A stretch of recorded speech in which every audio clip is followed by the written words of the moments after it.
দিব্যশ্রী চ্যানেলে আপনাদের সকলকে স্বাগত। স্বামী গম্ভীরানন্দজির লেখা যুবনায়ক বিবেকানন্দ থেকে পাঠ, আজ পর্ব 7। নমঃ শ্রীয়তিরাজায় বিবেকানন্দ সুরয়ে সচ্চিদ সুখ স্বরূপায় স্বামিনে তাপহারিণে। চলছিল প্রভাতের ইঙ্গিত পর্বটি। গত পর্বের পর আজ। পূর্বেই বলিয়া আসিয়াছি, নরেন্দ্র নিয়মিতভাবে শরীরচর্চার জন্য নবগোপাল বাবুর আখড়ায় যাইতেন। নবগোপাল বাবুও নরেন্দ্রের উৎসাহ ও কার্যক্ষমতা দেখিয়া আখড়ার বিধি ব্যবস্থার ভার ও তাহার বন্ধুদের হাতে ছাড়িয়া দিয়েছিলেন। একদিন বালকগণ সকলে মিলিয়া একটা ভারী ট্রাপিজ খাটাইবার আয়োজন করিতেছিল। মজা দেখিবার জন্য সেখানে একটা ছোটোখাটো ভিড় জমিয়া গিয়াছিল। ভিড়ের মধ্যে একজন ইংরেজ নাবিকও ছিল। নরেন্দ্র ওই নাবিককে সাহায্যের জন্য ডাকিলে সে সানন্দে অগ্রসর হইল। কিন্তু ট্রাপিজের খুঁটি দুইটি খাড়া করিবার সময় দড়ি ছিঁড়িয়া উহা হঠাৎ পড়িয়া গেল এবং উহার এক পদ উপরে উঠিয়া নাবিকের কপালে গুরুতর আঘাত করিল। সে অজ্ঞান হইয়া পড়িয়া গেল এবং কপাল ফাটিয়া রক্ত পড়িতে লাগিল। একে দুর্ঘটনা, তাহাতে আবার ইংরেজ নাবিক আহত। তখনই একটা পুলিশের মামলা শুরু হইবে ভাবিয়া সকলে পলাইয়া গেল। কিন্তু নরেন এবং তার দুই একজন বন্ধু পলাইলেন না। তাহারা রক্ত পরিষ্কার করিয়া নিজেদের কাপড় ছিঁড়িয়া পট্টি বাঁধিলেন। নাবিকের মুখে জল সেচন ও বিজন করিয়া সংজ্ঞা ফিরাইয়া আনিলেন এবং তাহাকে নিকটবর্তী ট্রেনিং একাডেমি বিদ্যালয়ে লইয়া গিয়া ডাক্তার ডাকিয়া আনিলেন। নবগোপাল বাবুকেও খবর দিলেন। সপ্তাহব্যাপী শুশ্রূষার পর নাবিক সম্পূর্ণ সুস্থ হইল। নরেন্দ্রনাথ কিছু চাঁদা তুলিয়া তাহাকে সাহায্য করিলেন এবং কৃত মনে বিদায় দিলেন। তাহার বয়স্ববৃত্তির বহু দৃষ্টান্ত আমরা ইতিমধ্যে পাইয়াছি। সাথীদের প্রত্যেকেই ভাবিত নরেন তাহাকেই সর্বাধিক ভালোবাসেন, তাই তাহারাও তাহাকে প্রাণ ঢালিয়া ভালোবাসিত। বস্তুত বাল্যজীবনের যত প্রকার গুণরাশি সমবয়স্কদের হৃদয় আকর্ষণ করে, তাহার সবগুলোই নরেন্দ্র জীবনে পূর্ণরূপে বিরাজিত ছিল। অশান্ত কর্মচঞ্চলতা, ক্রীড়া নৈপুণ্য, দুষ্টামি ইত্যাদির সঙ্গে পরিহাসাদিতেও তিনি পটু ছিলেন। ক্লাসে প্রত্যেক বালকের জন্য তিনি সকল্পিত বা পুরাণাদি হইতে লব্ধ উদ্ভট নামে সৃষ্টি করিয়া তাহাকে ওই নামেই ডাকিতেন। তাহারাও ইহাতে একটা আত্মীয়তারই স্পর্শ পাইয়া তৃপ্ত হইত। আবার সচ্চরিত্র তাহার একটা মস্ত সম্পদ ছিল। ধর্মের জন্য গভীর ব্যাকুলতায় তাহার জীবনে সর্বদা পরিলক্ষিত হইত। বাহ্যিক দৃষ্টিতে তাহাকে চঞ্চল, বিদ্যাবিমুখ ইত্যাদি বলিয়া অনেকের ভ্রম হইলেও তাহার মেধা ও আত্মিক বিকাশের ধারা তখন আপন অব্যাহত গতিতেই প্রবাহিত হইতেছিল। আমরা পূর্বে চাপা গাছে দোল খাওয়ার প্রসঙ্গে নরেন্দ্রের যে সহপাঠীর উল্লেখ করিয়াছিলাম, তাহার পিতা নরেন্দ্রকে স্নেহ করিতেন এবং তাহার মঙ্গলেচ্ছু ছিলেন। তিনি একদিন তাহাকে ডাকিয়া বলিলেন, তুমি ছোকরা বুঝি সমস্ত দিন বাড়ি বাড়ি ঘুরে এইরকম খেলে বেড়াও, কখনো পড়াশোনা করো কি? নরেন্দ্র উত্তর দিলেন, আগে হ্যাঁ, আমি দুইই করি, খেলি আবার পড়িও। উত্তরটি যে সত্য তাহার শীঘ্রই প্রমাণিত হল ওই জাতীয় আরেকটি সন্দেহ ও সন্দেহভঞ্জনের মধ্যে দিয়া। ওই কথাবার্তার অল্প পরেই পরীক্ষা আরম্ভ হইল। কবিতা আবৃত্তি, ভূগোল, অঙ্ক ইত্যাদি সব বিষয়ে নরেন্দ্র চটপট উত্তর দিতে লাগিলেন। তখন পরীক্ষক সন্তুষ্ট হইয়া জিজ্ঞাসা করিলেন, বেশ বেশ, তোমাকে দেখে কে? তোমার বাবা তো লাহোরে। নরেন্দ্র উত্তর দিলেন, হ্যাঁ, বাবা লাহোরে আছেন সত্য, কিন্তু মা তো এখানে আছেন। তিনি যা করতে হবে বলে দেন আর আমি নিজেই পড়ি। ভদ্রলোক প্রকাশ্যে কিছু না বলিলেও মনে মনে স্থির করিলেন এ ভবিষ্যতে নিশ্চয়ই উন্নতি করবে। তদবধি তিনি বরাবরই নরেন্দ্রের খোঁজ খবর রাখিতেন। সন্ন্যাসীর প্রতি তাহার আবাল্য অনুরাগের কথা আমরা বলিয়া আসিয়াছি। নিজ শ্রেণীতে নূতন ছেলে ভর্তি হইলেই তাহার প্রথম প্রশ্ন ছিল যে ওই বালকের কোনো আত্মীয়, বিশেষত ঠাকুরদা সন্ন্যাসী হইয়াছিলেন কিনা। সুযোগ পাইলেই সন্ন্যাসী হইতে হইবে এ ইচ্ছা তাহার মনে খুবই জাগিত। তাহার বাল্যসুলভ আগ্রহ ভরে সহপাঠীদের বলিতেন, বড় হয়ে আমি সন্ন্যাসী হব, অমুক অমুক জায়গায় যাব ও এইসব করব। আবার হাত দেখিয়া সগর্বে বলিতেন, আমি সাধু হব, এতে আর ভুল নেই, আমার হাতে সন্ন্যাসী হবার খুব বড় একটা দাগ আছে। সঙ্গে সঙ্গে অনেক সব রেখা দেখাইতেন। কে নাকি তাহাকে বলিয়াছিলেন ওইগুলি সন্ন্যাসের রেখা। তারপর কথা চলিত সন্ন্যাসীরা কোথায় থাকেন, কি খান, কি করেন। কল্পনা বলে নরেন্দ্রনাথ হিমালয়ের গিরি, গুহা, বন, অরণ্য প্রভৃতি সন্ন্যাসোচিত বাসভূমির চিত্র সহপাঠীদের সম্মুখে তুলিয়া ধরিতেন, আর তাহারা অবাক হইয়া শুনিত। কৌপিনধারী জটাজুটমণ্ডিত সন্ন্যাসীরা কিরূপে ফলমূলাহারী হইয়া গিরিকন্দরে ভগবানের ধ্যানে মগ্ন থাকেন। বয়োবৃদ্ধির সঙ্গে সঙ্গে এই ক্রীড়াচঞ্চল বালকেরও প্রতিভা স্থূল জগতের অন্তর্বর্তী সূক্ষ্ম বিষয়গুলি ধরিবার জন্য লালায়িত হইল। তাহার হাবভাবে ক্রমেই একটা পরিবর্তন আসিয়া পড়িল। এখন হইতে তিনি পুস্তক পাঠ, সংবাদপত্র পাঠ, সভা সমিতিতে উপস্থিত থাকা প্রভৃতি বিষয়ে অধিকতর আগ্রহ দেখাইতে লাগিলেন। তাহার স্মৃতি ও বোধ শক্তি প্রখর ছিল বলিয়া সভার পরে বাড়ি ফিরিয়া তিনি বন্ধুদের নিকট বক্তৃতার সারমর্ম বলিতে পারিতেন এবং সময় বিশেষে সমালোচনা করিতেন। তাহার বিচার শক্তি ও সূক্ষ্ম দৃষ্টি দেখিয়া সহপাঠীরা অবাক হইত এবং তর্কক্ষেত্রে তাহার নিকট পরাজয় স্বীকার করিত। সৌন্দর্য বোধও ছিল তার অপূর্ব ও মৌলিক। একদিন এক বন্ধুকে পেশাদার গায়কের মতো গান করিতে শুনিয়া তিনি বলিয়াছিলেন, সুর ও তালই গানের একমাত্র বস্তু নয়, গানের ভেতর একটা ভাবের প্রকাশ আবশ্যক। কেউ নাকি সুরে সুর বাজছে শুনলেই বুঝি আনন্দ হয়? গানের অন্তরে যে ভাবটা আছে তা গানের ভেতর দিয়ে ফুটে ওঠা দরকার। শব্দগুলি পরিষ্কার উচ্চারিত হবে আর সুর তালের প্রতি ঠিক দৃষ্টি রাখতে হবে। যে গান শ্রোতার মনে অনুরূপ ভাবনা জাগাতে পারে সেই গান গানই নয়। তাহার জীবনে তখন অনেক ইন্দ্রিয়াতীত অনুভূতি ঘটিত। তিনি বলিয়াছিলেন, ছোটবেলা থেকেই সময়ে সময়ে কোনো ব্যক্তি, বস্তু বা স্থান দেখে মনে হতো ওসব আমি পূর্বেও কোথাও দেখিয়াছি, কিন্তু তা চেষ্টা করেও কিছুতেই স্মরণ আনতে পারতাম না। কোনো স্থানে বন্ধুদের সঙ্গে হয়তো কোনো বিষয়ে আলোচনা করছি, তখন তাদের একজন হঠাৎ এমন একটা কথা বলেছে যা শুনেই আমার মনে হয়েছে, তাই তো এই ঘরে এইসব লোকের সঙ্গে যে আমি পূর্বেই আলোচনা করেছি এবং তখনও যে এই লোকটি এই কথাই বলেছিল, কিন্তু অনেক ভেবে চিন্তেও এর কারণ স্থির করতে পারিনি। পরে যখন পূর্বজন্মবাদের সঙ্গে পরিচিত হলাম, তখন ভেবেছি বোধ হয় এইসব ঘটনা আমার পূর্বের জন্মে ঘটেছে এবং তারই আংশিক স্মৃতি কখনো কখনো আমার মনে উদয় হয়। কিন্তু আরও পরে বুঝেছি এইসব ব্যাপারের ওইরূপ মীমাংসা যুক্তিযুক্ত নয়। এখন মনে হয় এই জন্মে আমার যে সকল লোক বা বিষয়ের সঙ্গে পরিচিত হতে হবে তা জন্মাবার পূর্বে চিত্র পরম্পরায় আমি কোনোরূপে দেখতে পেয়েছিলাম এবং জন্মাবার পরে তারই স্মৃতি সময়ে সময়ে আমার মনে উদয় হয়ে থাকে। পরবর্তী ঘটনা তাহার আধ্যাত্মিক উপলব্ধির পরিচায়ক। নরেন্দ্রের পিতা কার্যোপলক্ষে উত্তর ও মধ্য ভারতের অনেক স্থানেই যাইতেন। নরেন্দ্রের বয়স তখন 14 বৎসর, অর্থাৎ যখন তিনি মেট্রোপলিটন বিদ্যালয়ের 3য় শ্রেণীতে পড়েন, তখন বিশ্বনাথবাবু মধ্যপ্রদেশের রায়পুরে ছিলেন। কয়েক মাস সেখানে থাকার পর তিনি পরিবারবর্গকে নিজ সকাশে আনিয়াছিলেন।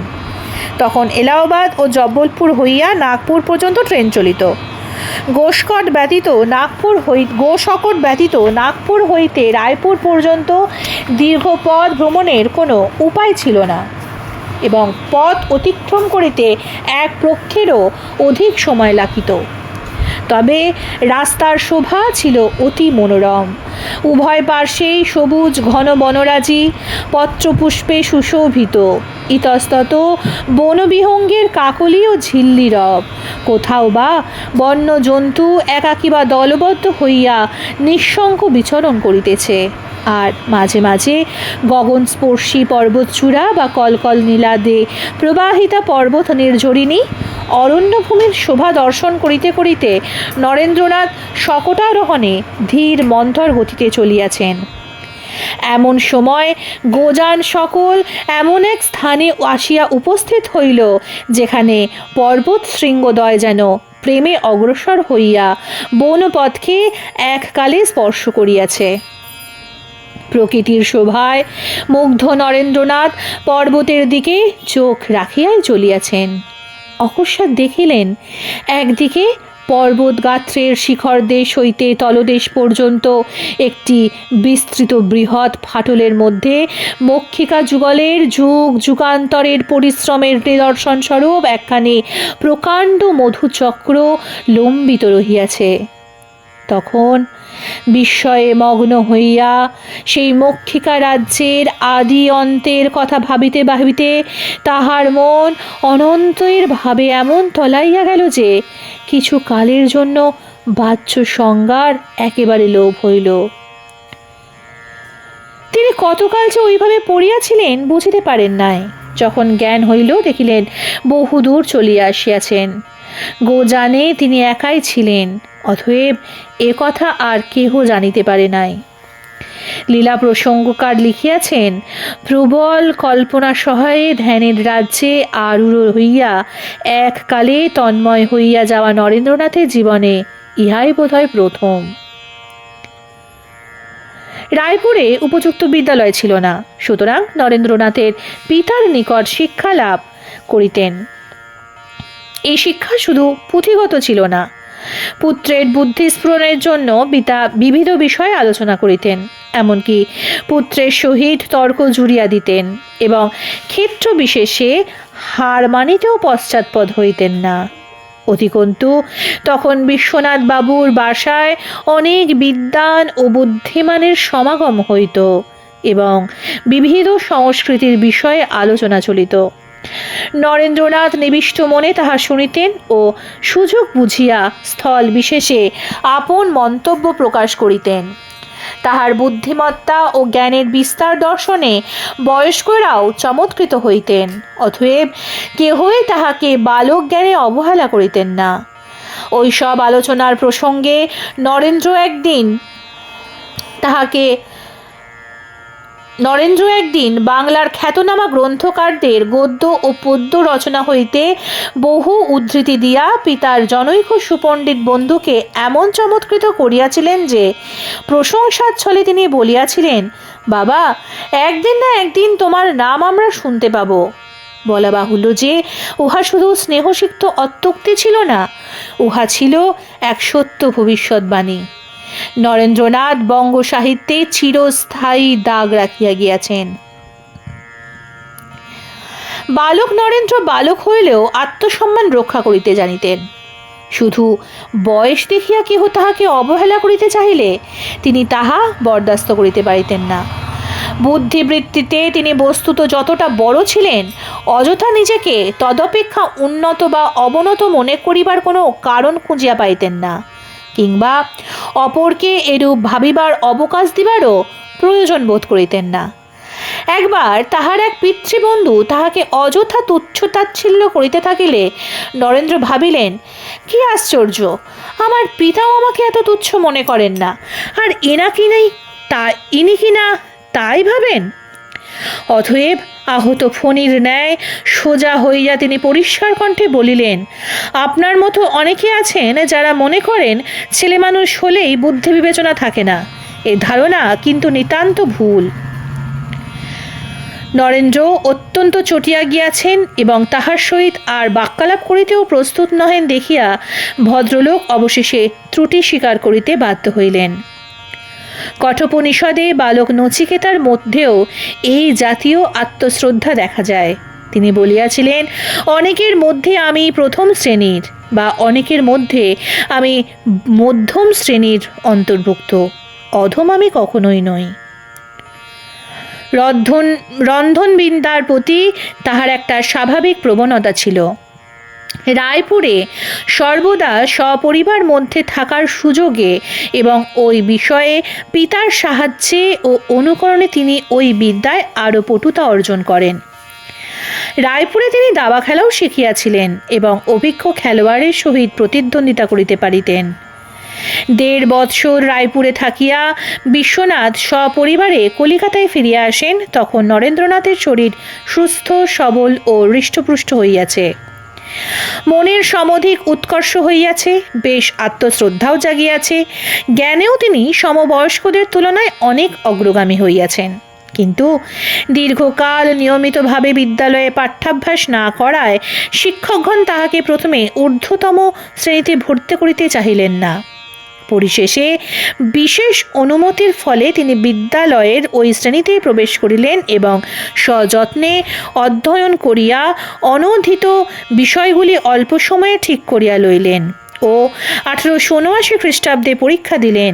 যথাকালে পরীক্ষার ফল বাহির হইলে দেখা গেল তিনি যে শুধু কৃতকার্য হইয়াছেন তাহাই নয়, ওই বৎসর উক্ত বিদ্যালয় হইতে একমাত্র তিনিই প্রথম বিভাগে উত্তীর্ণ হইয়াছেন। এই সাফল্যের জন্য পিতার নিকট হইতে একটি সুন্দর রূপার ঘড়ি পুরস্কার পাইয়াছিলেন। প্রবেশিকা শ্রেণীতে পাঠকালে যদিও তাহার অত্যধিক পরিশ্রম করিতে হইত, তথাপি তিনি নিছক পুস্তক কেটে পরিণত হইতে চাহিতেন না, কিংবা মুখস্থ করা বিদ্যায় বিশ্বাস করিতেন না। অবশ্য এই জন্যে তাহাকে পরীক্ষাকালে অসুবিধায়ও পড়িতে হইত, আবার তাহার আদরের বিষয়গুলি অধিক সময় পাইত, অন্যগুলি তেমন আয়ত্ত হইত না। তিনি সাহিত্য পছন্দ করিতেন, অতএব ইংরেজি ও বাংলা সাহিত্যের অনেক ভালো ভালো গ্রন্থ অধ্যয়ন করিয়াছিলেন।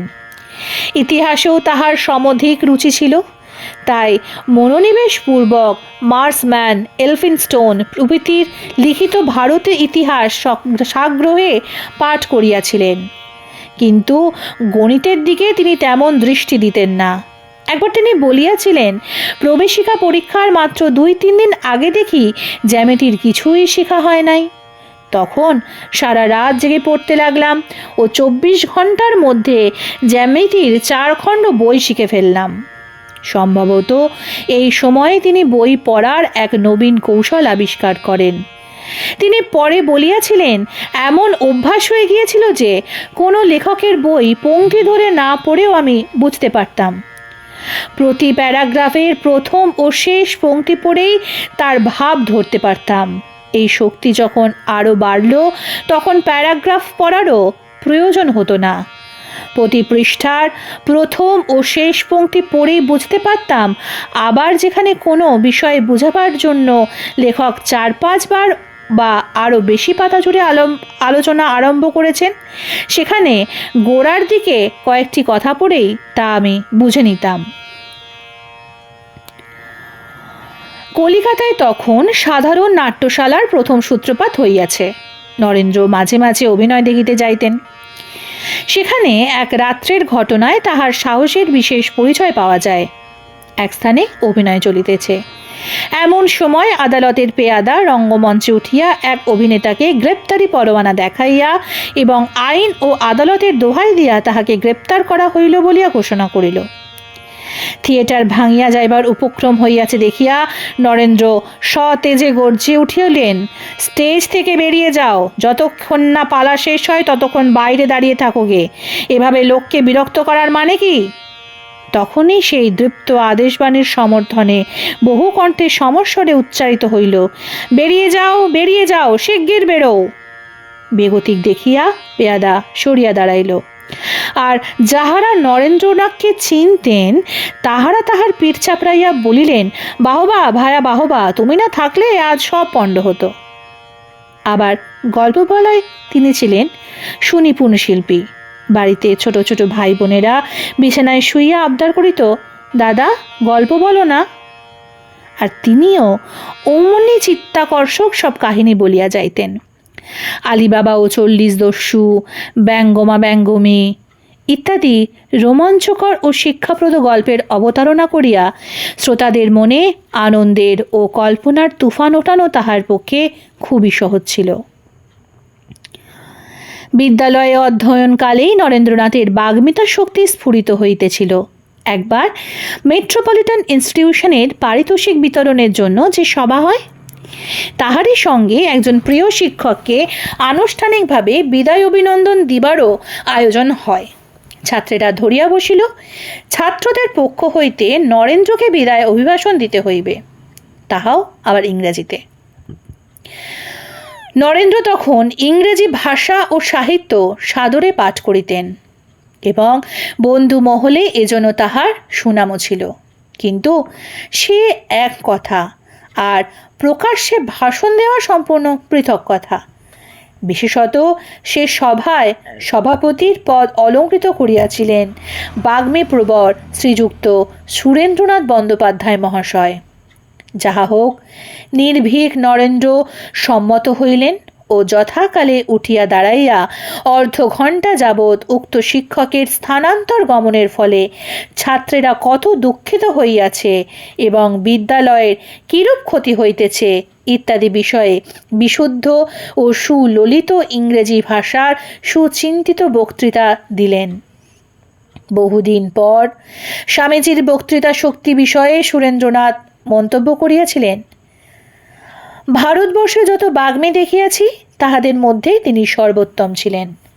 ইহাতে আশ্চর্য হইবার কিছুই নাই, কারণ ভগবান তখন হইতেই যেন তাহাকে স্বহস্তে গড়িয়া তুলিতেছেন এবং বিবিধ সুযোগ সুবিধার মধ্য দিয়া তাহার শক্তি প্রকাশের ব্যবস্থা করিতেছিলেন। বিদ্যালয়ের আলোচনা সভা দিতে তিনি সহোৎসাহে যোগ দিতেন। অন্যান্য ক্ষেত্রেও গল্প বলা, সহপাঠীদিগকে বিভিন্ন বিষয় বুঝাইয়া দেওয়া, বিচার বিতর্কে সক্রিয় অংশগ্রহণ করা ইত্যাদির সাহায্যে তাহার ভাব প্রকাশের ক্ষমতা দিন দিন বাড়িয়া চলিতেছিল। আবার বিধিদত্ত সুন্দর আকৃতি, মেঘমন্দ্রের ন্যায় গম্ভীর আওয়াজ, সঙ্গীত সদৃশ সুমিষ্ট স্পষ্ট আবৃত্তি, সুচারু বাক্য বিন্যাস প্রভৃতিও শ্রোতাদের হৃদয় কম আকৃষ্ট করিত না। কথিত আছে তিনি পিতার নিকটই প্রথম সঙ্গীত শিক্ষা শুরু করেন। বিশেষত সঙ্গীতামোদী বিশ্বনাথ তখন রায়পুরে ছিলেন। তখন নরেন্দ্রকে নিকটে পাইয়া অনেক প্রকার গান শিখাইয়াছিলেন। সত্যেন্দ্রনাথ মজুমদারের মতে পিতার নিকট তিনি বাল্যকাল হইতে সঙ্গীত শিক্ষা করিয়াছিলেন এবং গীত বাদ্যেও তাহার অধিকার ওই কালে কম ছিল না। কার্যোপদেশে বিশ্বনাথ যখন পশ্চিমাঞ্চলে ছিলেন তখন ঠুংরি, টপ্পা, গজল ইত্যাদি শিখিয়াছিলেন এবং অবসর পাইয়া পুত্রকেও ওই সকলে উৎসাহী ও পারদর্শী করিয়াছিলেন। পরে ওস্তাদ রাখিয়া নরেন্দ্রনাথ সঙ্গীত বিদ্যা রীতিমতো শিক্ষা করেন। ভূপেন্দ্রনাথ দত্তের মতে নরেন্দ্রনাথের সঙ্গীত শিক্ষা হয় বেনি ওস্তাদের কাছে এবং বায়া, তবলা ও পাখোয়াজ শিক্ষা হয় কাশীনাথ ঘোষালের কাছে। ঘোষাল মহাশয় তখন আদি ব্রাহ্ম সমাজে পাখোয়াজ বাজাইতেন। এই বিষয়ে আমরা পরে আলোচনা করিব। পরতত্ত্বে সদালীন রামকৃষ্ণে সমাজ্ঞয়া যো ধর্ম স্থাপনরত বীরেশং তং নমাম্যহম। আজকের পর্ব এই পর্যন্তই। পরবর্তী পর্ব আসবে আগামী দিনে। সঙ্গে থাকুন, সুস্থ থাকুন, ভালো থাকুন। জয় ঠাকুর, জয় মা, জয় স্বামীজি।